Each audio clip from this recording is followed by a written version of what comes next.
We're going to go ahead and call the Senate Committee on Revenue to order. Madam Secretary, please call the roll. Senator Buck? Here. Senator Donate? Here. Senator Severs-Gansert? Here. Senator Spearman? Chair Neal? Here. Please mark Senator Spearman absent. She will not be here. So we have two bills for today. We are going to open up with AB 122. Call our presenter to the table.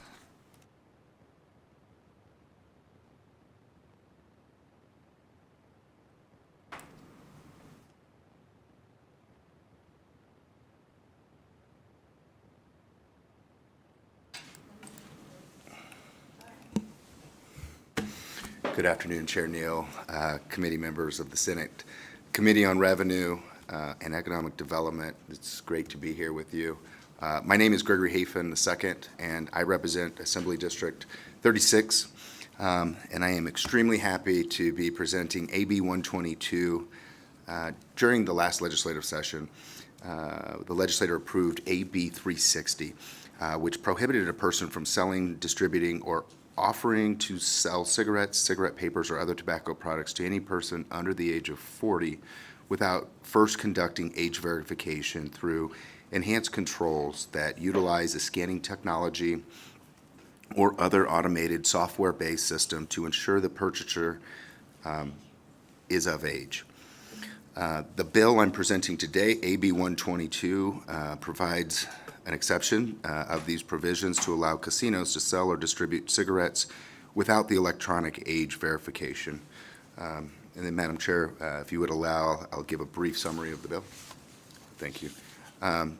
There is only one section of the bill, which is probably pretty nice this late in session for you.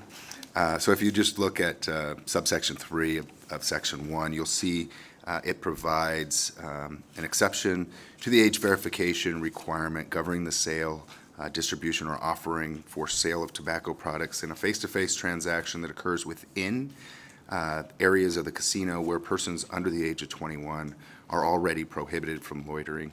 This exception applies to casinos who hold a non-restricted gaming license and operate 16 or more slot machines together with any other game, race book, or sports pool.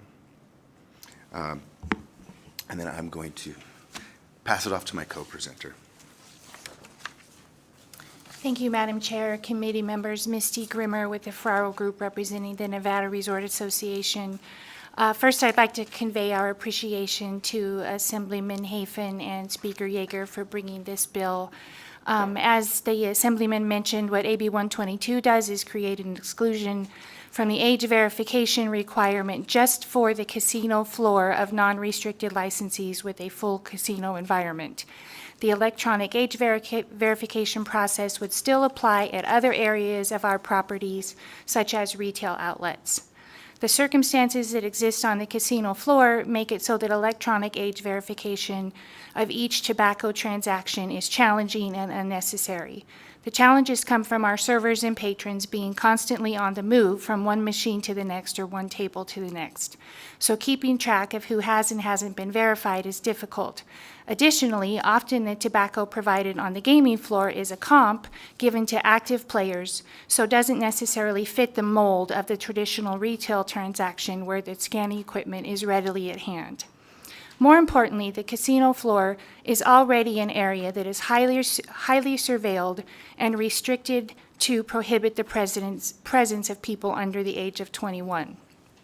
This requirement is strictly enforced by security and casino personnel to ensure that we are in compliance with all gaming control regulations for the preservation of our gaming license. As you might imagine, the integrity of our gaming license is of the absolute highest importance to our properties, so we take age restriction enforcement seriously. For these reasons, we've worked with the AG's office and drafted the very limited exclusion you see in AB 122. The exclusion applies only to non-restricted licensees that have additional table games or a sports book. This is to prevent the exclusion from also applying to non-restricted licensees such as laundromats or grocery stores that may have been grandfathered in when the non-restricted licensee definitions were put into statute years ago. It was also important to the AG's office that the exclusion be only for face-to-face transactions so that vending machines located on the gaming floor would still require the age verification process. We are fully supportive of the AG's office in bringing Nevada into compliance with the federal requirements to bring down the numbers of underage people smoking, which is why was important for us to make sure they gave input on this bill, and also why we supported their efforts in AB 53, which you heard earlier this week.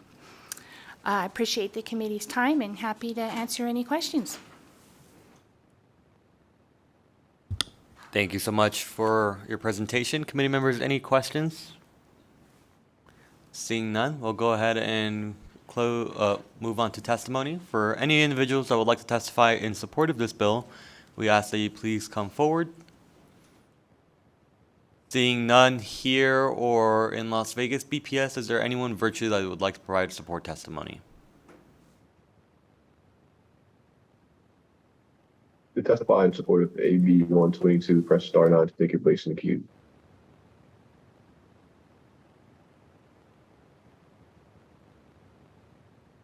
Chair, there are no calls wishing to testify in support at this time. Thank you so much. Let's move on to opposition. If you are opposed to AB 122, please come forward. Seeing none here or in Las Vegas BPS, is there anyone virtually? Testify in opposition of AB 122, press star 9 to take your place in the queue now.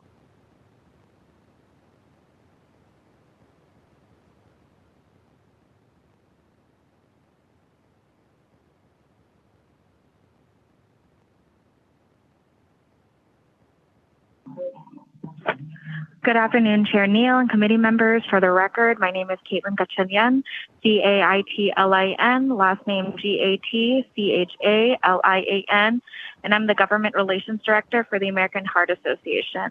On behalf of the American Heart Association, we oppose AB 122's provision to not check ID when offering to sell tobacco products in an area within a casino where loitering by persons who are under 21 of age.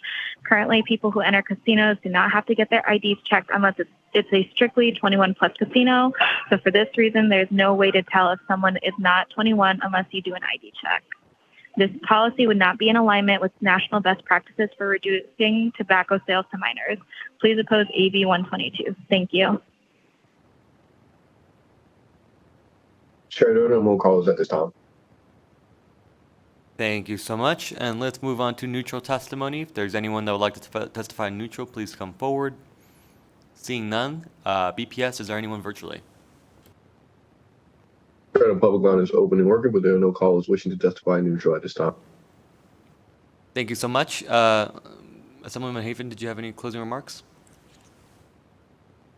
Yes, Senator. I want to thank the Speaker for bringing this bill with me and the Attorney General for working so hard to ensure that what we're doing is the best for the state and trying to fix some of the unintended consequences that came out of my bill from last legislative session, AB 360. And lastly, I got to thank each and every single one of you today. I know time is short and sensitive, so I will end it with that and I really do appreciate your time. Thank you. Thank you so much, and it's a pleasure having you here, and we'll go ahead and close this hearing for AB 122. Moving on to Assembly 455, this bill revises or authorizes the imposition of a civil penalty by the Department of Taxation for certain violations relating to contraband tobacco products. We have folks from the Department of Taxation, so please begin when you're ready.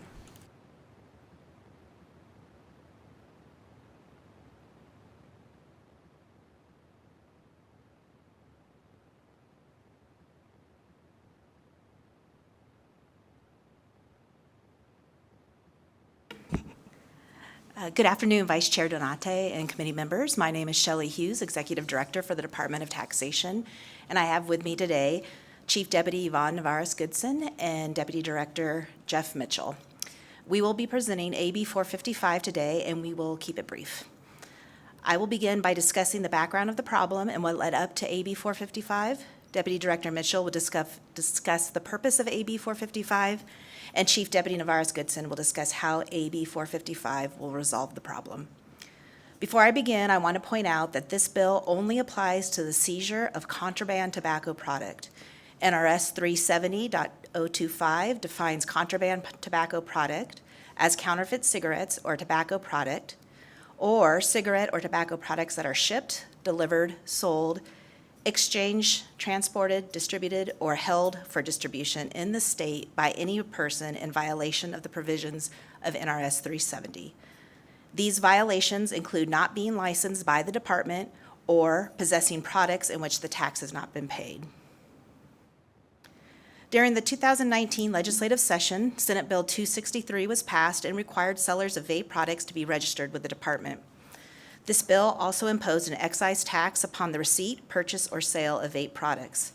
When the bill became effective in 2020, our investigators discovered a significant amount of contraband vape products in the field and began to seize that contraband. It was at that time the department learned that the federal regulations have determined vape products to be hazardous, and as a result, these products are costly to destroy. Senate Bill 263 did not provide an appropriation to the department to cover these costs of transporting, storing, and destroying these products, and the department and the state has spent up to $200,000 per year on these costs since the passage of SB 263.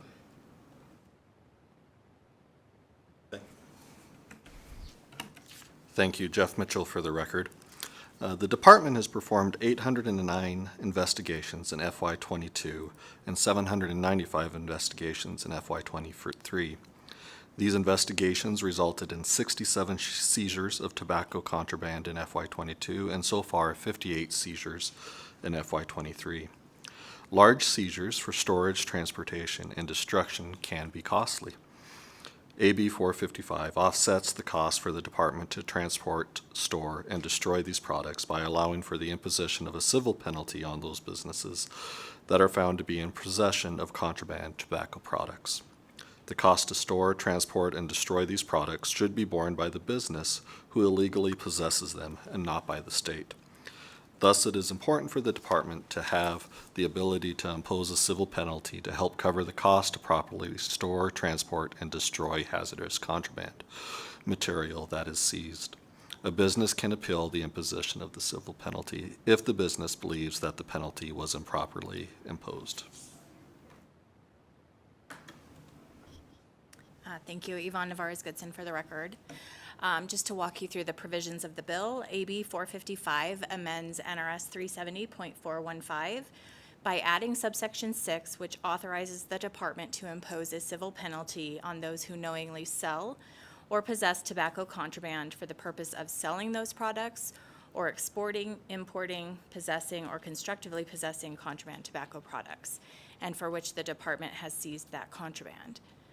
The amount of the civil penalty imposed is either a minimum of $10,000 or the total cost to the department, whichever is greater. This would shift the cost of this unlawful activity from the state to the person violating the law.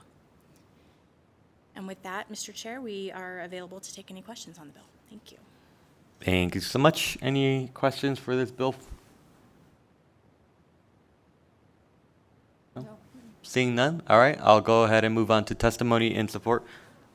Actually, I do have a quick question. When I was reading the bill, just to clarify, give me 1 second. So I know, and I want to point it out specifically, I think it's towards the end of the bill.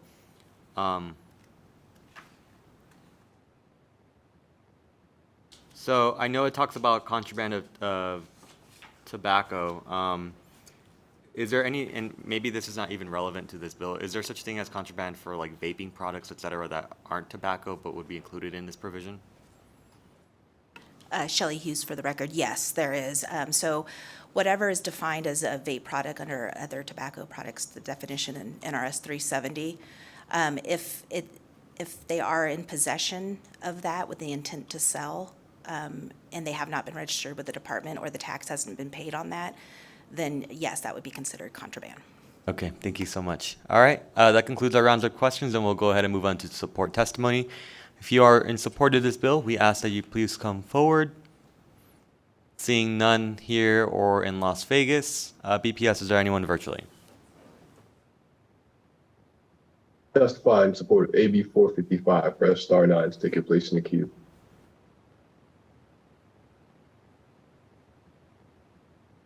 Chair, there are no callers wishing to testify at this time.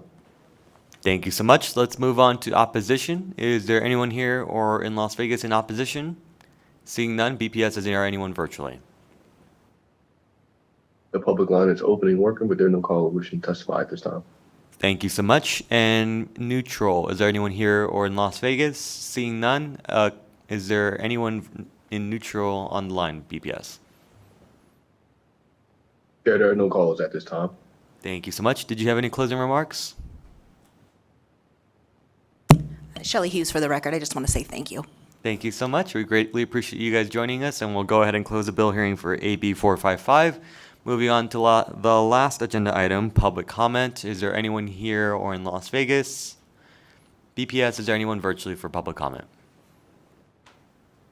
Chair, the public line is open and working, but there are no callers wishing to provide public comment at this time. Thank you so much. That concludes the business of today. I'm sad that Chair Neal wasn't here to see the end, but we'll see everyone for our next scheduled meeting. Thank you so much, and meeting's adjourned.